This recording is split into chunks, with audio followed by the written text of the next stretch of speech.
What if your website and online business didn't need to suffer from revenue and decreased revenue just because of decreased traffic, say from Google or anywhere else? Hi, I'm Jared Krause. I'm the host of the Buying Online Businesses podcast. And today I'm speaking with Matt Molen, who is the CEO of Email Crush and the creator of Email on Autopilot, the premier course for content creators that want to transform their email newsletters into their most powerful marketing tools. Now, in addition to the course, Matt provides one-on-one consulting and personal coaching to some of the world's top content creators. Now, Matt, he personally enjoys quiet walks on the beach, has a deep-rooted fear of frogs, and secretly dreams of replacing Pat Sajak. Now, in this episode, Matt and I, he's already been on the pod before. I'll tell you about that more on the inside. But in this episode, Matt and I talk about content websites, sites that have been, and other businesses that have suffered from the Google changes and updates and that have lost traffic, and how Matt has been helping those business owners earn more revenue from their business, even with decreased traffic from these sources. We talk about how to build your newsletter, how to nurture them, and how to serve them, how to get people on your newsletter in a simple and easy way, to not worry about what sort of thing you're going to give to them as a lead magnet in terms of the format, but more about the hook and how to get them in on the newsletter. Then we talk about email marketing sequences, how to nurture them, how to serve them. We talk about his example of his Disney content website. We talk about an example of me sharing, like, if you want to teach people about surfing, how to do so through email, and how to sell affiliate products through email, how to make more ad revenue on your website through email. We'd also discuss a little bit about SaaS businesses. Now, there's so much in this podcast episode. If you own an online business and you want to make more money through email marketing, which is the most underrated tool that your business has, you need to listen to this podcast. It's super valuable. Now, before we get stuck in, of course, we talk about like lead magnets and getting people on email lists and newsletters. If you're not on my email list and my newsletter, you can go to buyingonlinebusinesses.com/free resources, and you can download a number of different free resources. Things about growing your website, my due diligence framework, website evaluator tool, all these different resources. You can get one of them and jump on the list, and I'll see you on the inside, just like I'll see you on the inside of the pod. Do you have a website you might want to sell either now or in the future? We have a hungry list of cashed up and trained up buyers that want to buy your content website. If you have a site making over $300 per month and want to sell it, head to buyingonlinebusinesses.co/sell your business, or email us at info@buyingonlinebusinesses.com, because we will likely have a buyer. Details are in the description.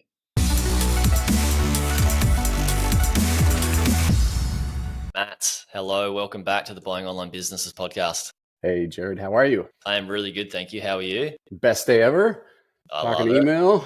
Let's do it. Yes. For everybody listening, if you haven't heard our episode, Matt was first on episode 216 about how to double your content website's monthly earnings by growing an email list. And I wanted to get you on, Matt, and chat more about email with content sites. This is a helpful content update that's happened. It's been brutal for a lot of people. I know people previously with Google updates and even COVID had tapped into their email list and just doubled their revenue through using their email for content websites. I'd love to, just for in a linear fashion for everybody, we'll talk about content sites, email marketing for content sites, and then what's working to build the list, and then what's working and not working, and different types of sales emails between SaaS and membership, e-com, and content sites. So have you been working with many people that have been hit by the update? Absolutely. So my primary business, I could do consulting or done-for-you services for a lot of bloggers or content creators, influencers, that type of thing. That's the bulk of my business. And so, yes, many of them have struggled with that. Some are coming back, some are not, but it's an ongoing struggle. And I think the big reminder was, hey, I don't control, it's in the hands of Lord Google or Pinterest or Zuckerberg or whoever it is, that I don't control it. And so does it make sense for me to double down on something I can control a lot more of? which is audience in front of me through my email list. So I've had a lot of an increase in interest in my services because of that. And we've had a lot of tough conversations with people. They're like, man, I wish I'd started doing this a long time ago. But the good news is that the fundamentals are still there. The reason that email has continued to stick around and it has the staying power that it does is there has not been anything that has come out that it's more effective in engaging an audience, that where you can push content to them reliably and that they can interact with you. There's things that come and go, flash in the pan, or other things that are much more intrusive, but email is just the old reliable, the old steady. Yeah, it is the old steady because you own it. And it's the closest you are to your audience as well. Like if you look at these other platforms, you've got Facebook, Google, all the different ads, it's sort of disruption marketing. And then even SEO, that's discovery marketing. They're discovering you that way. And they're still further away from you and a purchase. And the trust is not as high as somebody that's on your email list. And how could it not be the most steady when you own it and it's the closest you are to your customers, your clients? Yeah, and these are people that have raised their hand and said, I'm interested in you in some way, shape, or form. They were bought from you. They downloaded your ebook, whatever it was. They signed up because they just are infatuated with your content. They've expressed interest. And if we protect, serve, and nurture that interest, you can turn a Google transaction into a fledgling or long-lasting relationship by thoughtful, regular, and helpful emailing. So it's been great that people are kind of coming back to that a little. Yeah, I agree. It's sad how it's prompted people to do so. But when you look at so many content sites, I mean, I've looked at ridiculous amounts and even other businesses where they will just have join the newsletter and Right. people just join the newsletter.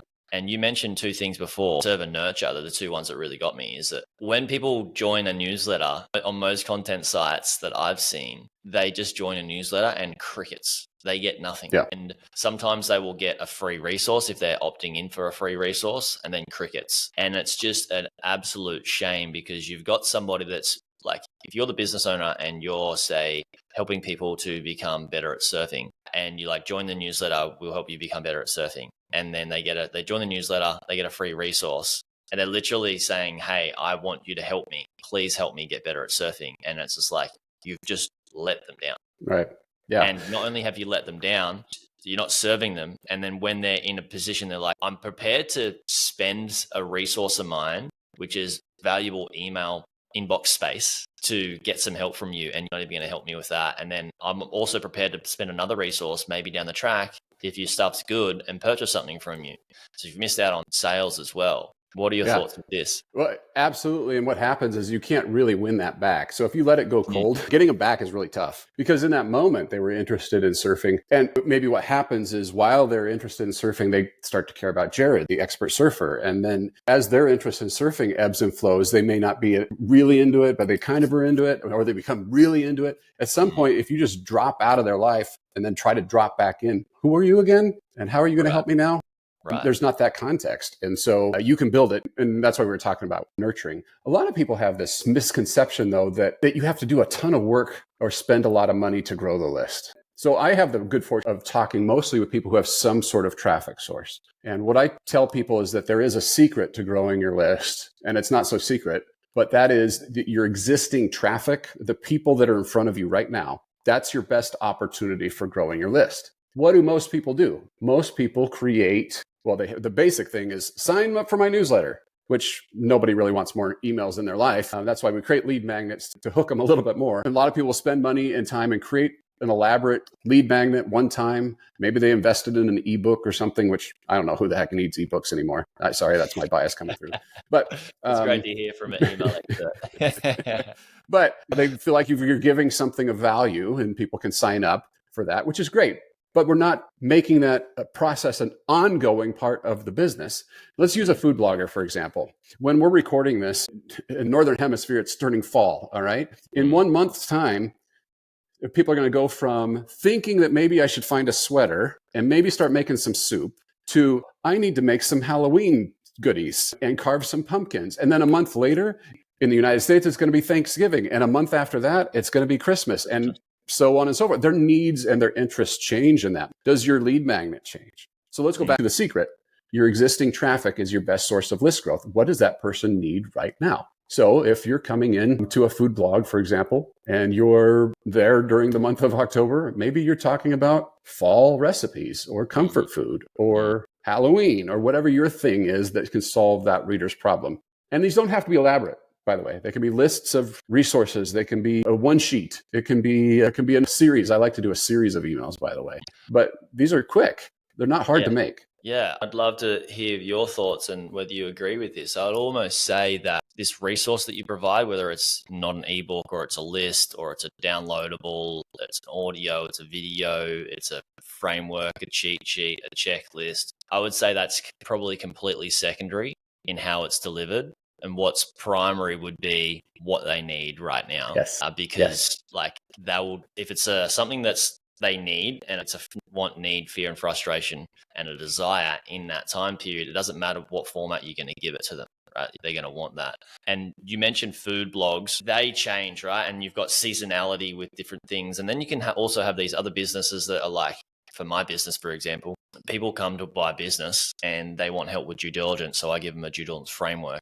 That's just lasts forever. Like it's what they need most in that time period when they're looking for it. So you got the different types of businesses. So how does, now we're talking about how to generate, subscribers and get people on a newsletter.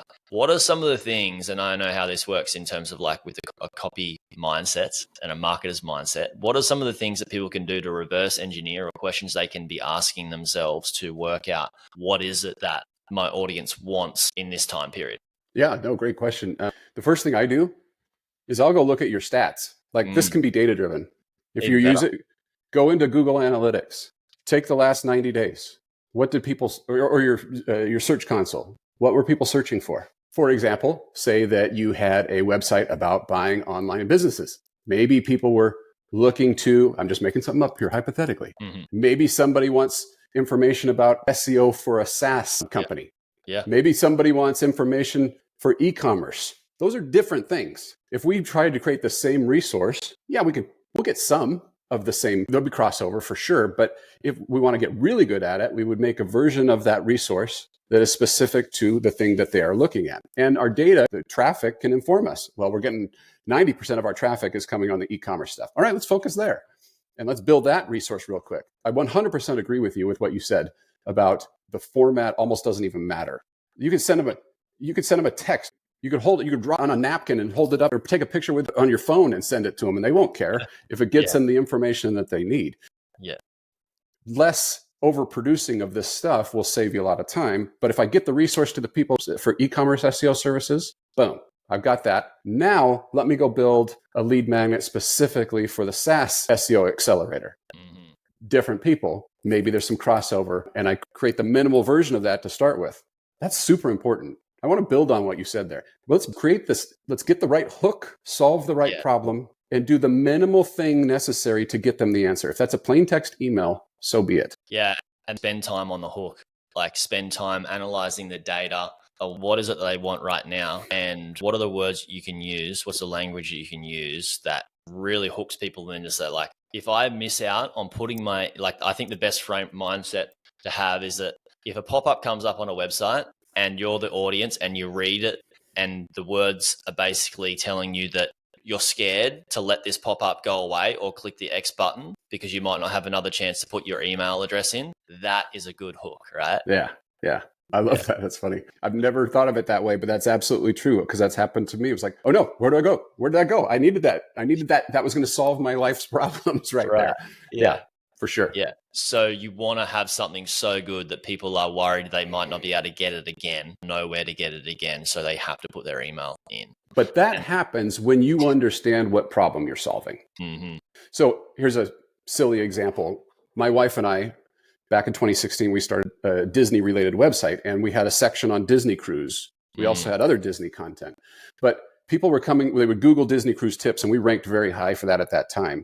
If you're landing on Disney Cruise, if you Google Disney Cruise tips and you land on my post about Disney Cruise tips, in this case, what do I know about you? Well, you're probably going on a Disney cruise and it's probably your first time. Otherwise, why do you need the tips? So our hook was what to expect on your first Disney cruise. See how that's different than get updates about Disney cruise, learn everything there is to know about Disney cruise. It's like, what should you expect? because cruising is weird if you've never done it. And Disney does it even more differenter. So it was like spot on and nailed their problem. So getting that hook right, it's worth spending that time and try to get to understand what is the motivation for somebody who is coming to this page, channel that you're in front of.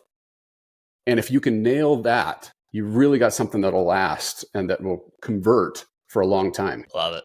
Absolutely love it. The way I think about it as well is that's once you've got that hook and they're in, is how do you serve them better in a way that is also your product and service? For example, say your Disney cruise site, you want to help people understand why Disney cruises are so awesome, what to expect on the Disney cruise, but then you might be able to have some affiliate links to Disney cruises. And what you're doing is these people are wanting to go on a Disney cruise. They want to know what to expect. Should they book one? And then, for example, you have an offer, an affiliate offer that gives them 10% off or 15 or 20% off. Yep. You make a bit of money, they get a cheaper deal, and they purchase a ticket and go on and have a great time. Everybody wins from that. And you're doing that on the back end of the website. Like you're doing it on the back end of the business through email, and you've just delivered something that they really want. Why not like have a progression into helping them understand why Disney cruise should you get it? And then if you want it, here's a discount code, right? Yeah. In terms of like, I guess that's moving into how to market to your newsletter. Well, we've been talking about the word nurture a little bit. And I think that the word I actually think more of is a journey. Sometimes in marketing, we call this a funnel, right? Where we get them at the top of the funnel where they have this broad interest, and then we bring them to the bottom of the funnel where they're ready to make a purchase decision. So when I'm thinking about in a journey, because every business has this, whether you are a content business, you are SaaS, e-commerce, in-person store, whatever. Yeah, restaurants. Restaurants, there's always going to be this journey. Now, because we're online, we can automate this journey. And this is what baffles me. People don't do this, and email is just made for this. It's beautiful. Here's what I'm going to give you an example. Let's go to what you were talking about with that Disney cruise. So that what you just described is actually what we used to do. So we had, I call it a quick start guide. So that was our lead magnet. It was a series of emails that they got one per day based off of what to expect on your first Disney cruise. Okay. Now, once we were done with that, that was not the end of our infinite magnanimous knowledge about Disney cruising. So the very first Sunday, it's an evergreen email. The very first Sunday didn't matter whether it was March or November or whatever. It was always the most powerful Disney cruise tip I ever learned. And this thing was so good that we didn't put it on the website because we didn't want people stealing it. The next week was what to pack, because everybody needs the packing list. It doesn't matter. The next week was how to avoid getting seasick. The next week is what to do on the private island, and so forth. This is serve, but in a smart, thoughtful order. Now, we had an email in there like in week 35. My wife and I put together this, we like to do this. We're silly people. We put together this playlist. We're driving from Orlando to the port where you get on the ship. And it's like these happy songs, like Disney related songs. Cool. It's total fluff. If that was the first email you got from me, that'd be like, come on. But by week 35, you're like, we like these people. We've learned a lot. This is kind of our vibe. We get it. Now, in week 14 or 15, we had, do you need trip insurance? And it was like a 5,000 word article about the pros and cons of do you need trip insurance, why you might need, why you might not want to get it. And of course, there was an affiliate play there. One email in that one sequence was covering the costs of our email list every single month. Was that making us rich? No, but this was an automatic money machine, if you will, where we set it up one time and it was just running. It would just go. So when everybody hit week 14, boom, they would get that. And by this time, this is why this worked, is because we had served. They're like, well, Matt's been right up to this point. Maybe he's right about this too. If I'd sent that as email number one or right after the quick start guide, that feels a little salesy, doesn't it? But we had nurtured that relationship. And so now it just feels like it's part of the, you kind of need to know about this if you're going to go do this right. Right. Absolutely love that. I mean, you're just building trust again and again and again with value and value and value and value. And you are speaking their language. You know, the more they get down the funnel, the more you're speaking their language and they're just happier, right? Everybody wins from this. There's a few different things that I want to touch on. I want to touch on email deliverability. A lot of people have noticed less and less emails being delivered to their inbox. Why is this the case? And how can you increase your email deliverability with your email software provider? Yeah.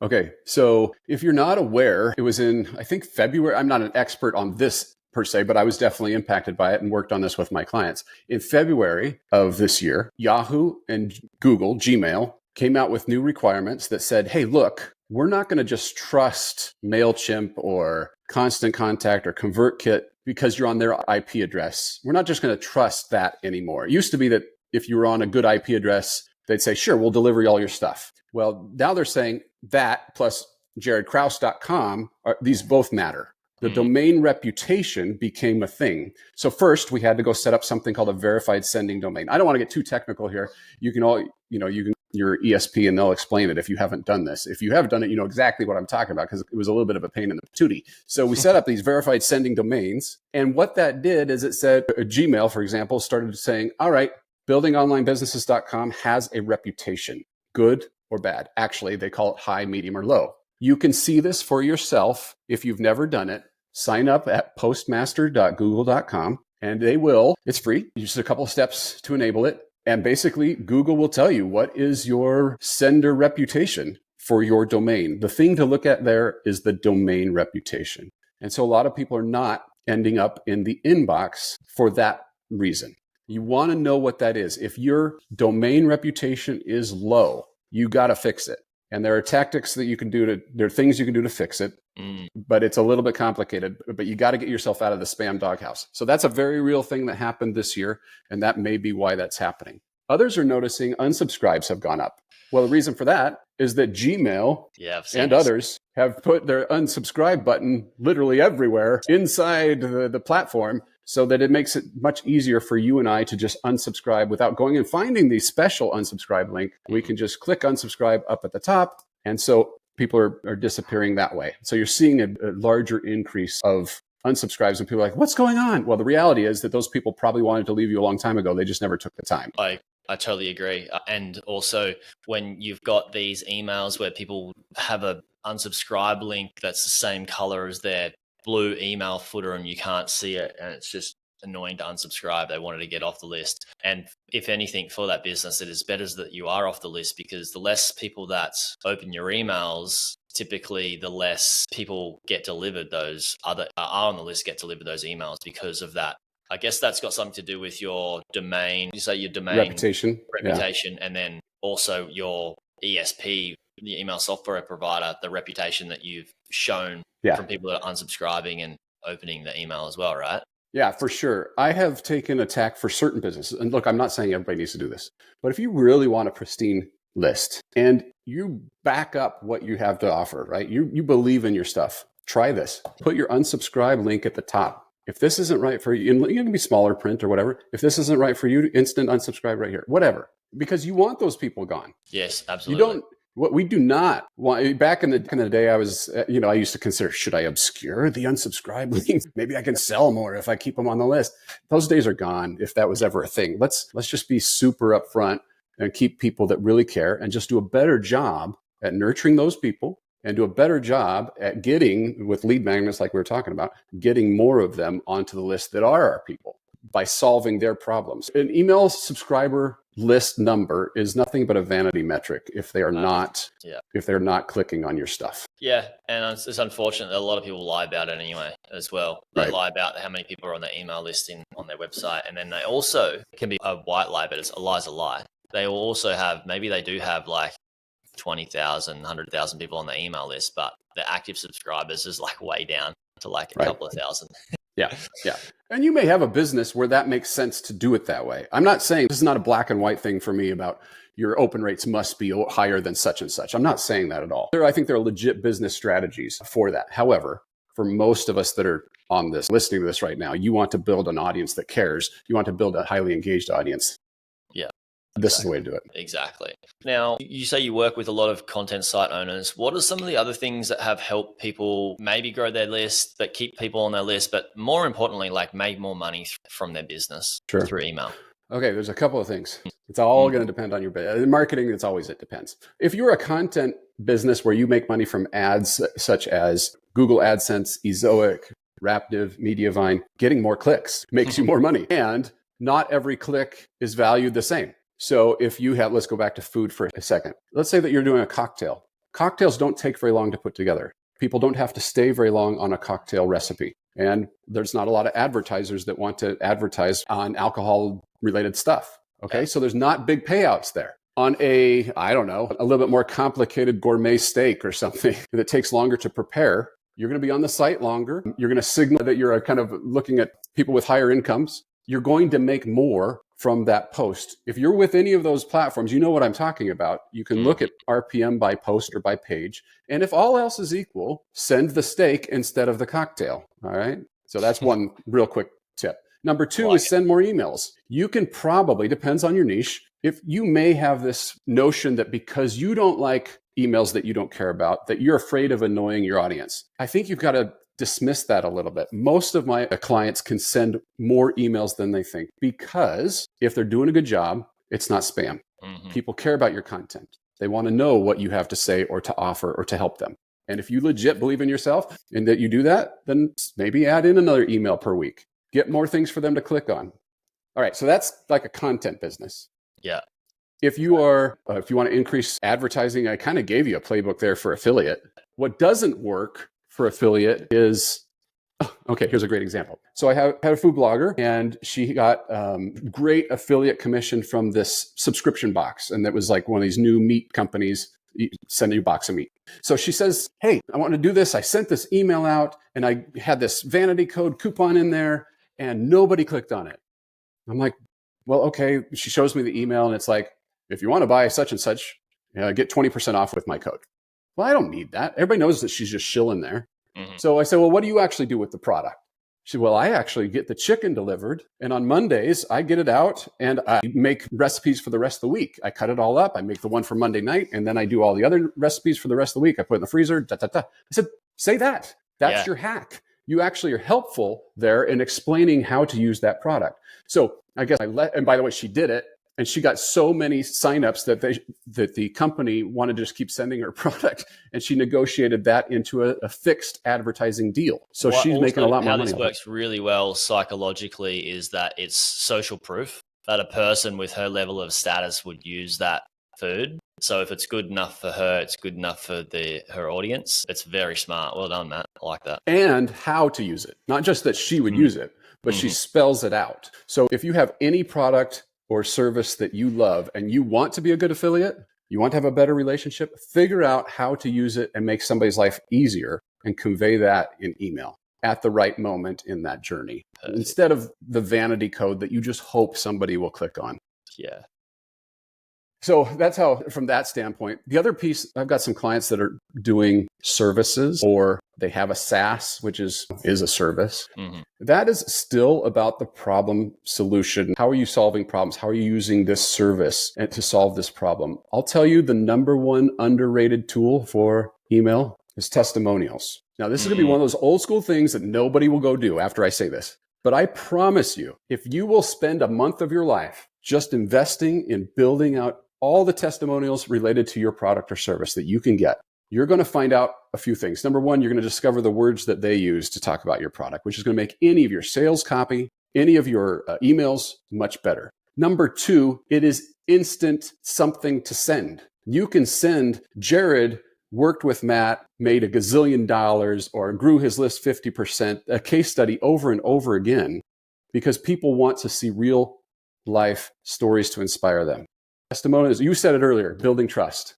Testimonials build trust. Yeah, it's proof that your product and your service works. We have testimonials absolutely littered throughout all of our email campaigns. It's just showcasing that people can get the similar results with using your service. Right. That's what did you do to get the testimonials? How do you maybe give a tip or two? Because a lot of people are like, oh, how do I do that? Yeah, it's an easy way you can do it. I've helped other people do it is send out a report. I have done this many years ago where I'd send out at the end of each year, I'd send out like a little survey and saying, how can I help you better next year?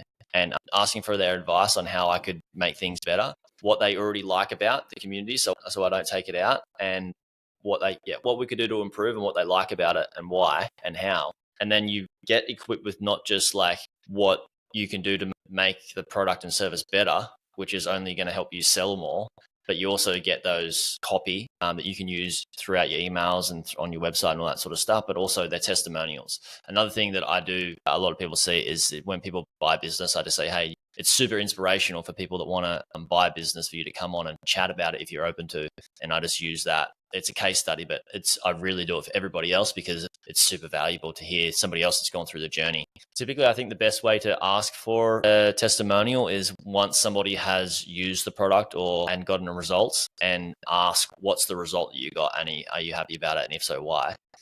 And then you can get them and plaster them everywhere, right?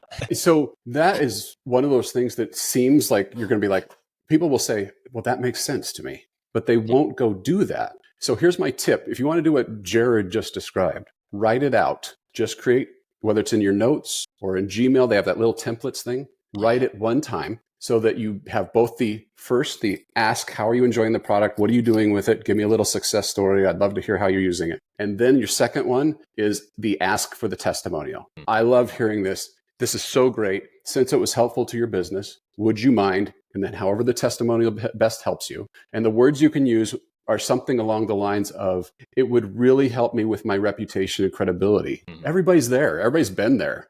And they're like, they're in your shoes probably and would love their reputation. I'm trying to build my rep. Or here's where a testimonial could do best for me. Yeah, I've done this I've created a Trustpilot account. If you don't want to collect them or whatever, you could just have a third party like Trustpilot where you point them there and say, go fill that out for me.